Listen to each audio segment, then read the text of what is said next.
أعوذ بالله من الشيطان الرجيم بسم الله الرحمن الرحيم نحمده ونصلي على رسوله الكريم لإلاف قريش إلافهم رحلة الشتاء والصيف فليعبدوا رب هذا البيت الذي يطعمهم من جوع وآمنهم من خوف.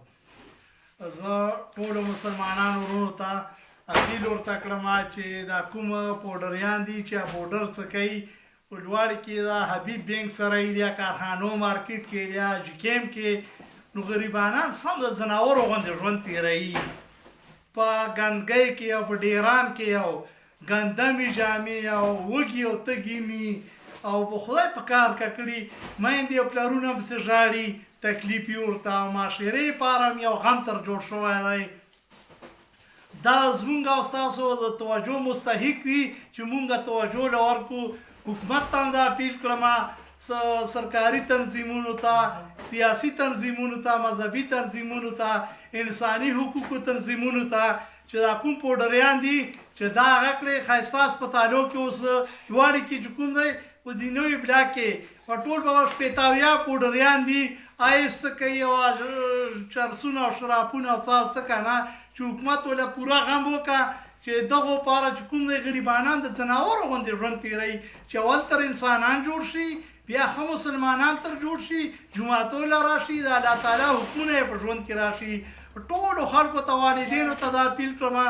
چې دا کوم هغه بچي چې هر څوک په خپل بچي باندې غاښ کوئ نظر په ساتئ چې پوډریان او چرسیان او وایس او دا ګنده بیماغه نشې او دا شیونه راوتلي چې په دغه نشو باندې روږدي نه شي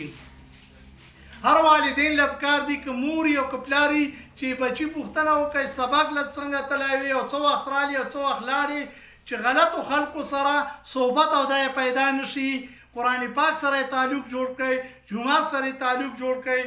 لکه شبي جمعه باندې چې کوم ځای لوړ کې تبلیغ مرکز له بچی راولې یو موټر له 300 روپۍ به ورکوي سیزوکي له چې راولې نو چې بیانونه اوري نو په ذهن کې به د الله تعالی احکامات او نبی علیه السلام سنت طریقې پیدا کېږي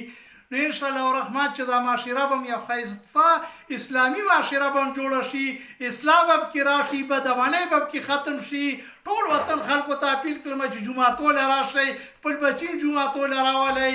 او د سه جمال له جمعې په شپه باندې راشئ په میاشت کې اسې روزه ولګوئ چې الله تعالی احکامات په چا په ژوند کې راشي نو بدعملۍ او دا به ژوند نه وځي انشاءالله الرحمن چې دغه ټولې معاشرې خلکو پریس والا ته م اپیل کړم چې دا هغه مخکې ویسي ویډیو چې حکومت په دغه باندې نوټس واخلي صوبایي حکومت ته دا اپیل کړم او صوبایي وزیر صحت او منشیات وزیر او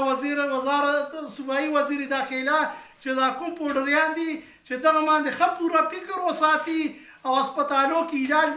معالجه وکړه دې میاشتې دوایي یې لګي او بیا هغه چې کوم دی پوډر او هغه نه آیس نه منې شي نو حکومت له پکار دی چې پوره توجه له ورکړه دا ګوره انسانان دي مونږ او تاسو په دې باندې ملامت یو چې کم سے کم په زړه کې درد پیدا شي چې دا خو مسلمانان دي مو انسانان دي او غریبانان د ځناورو غوندې ژوند په ډیرو کې تېروي چې مونږ په زړه کې رحم راشي والسلام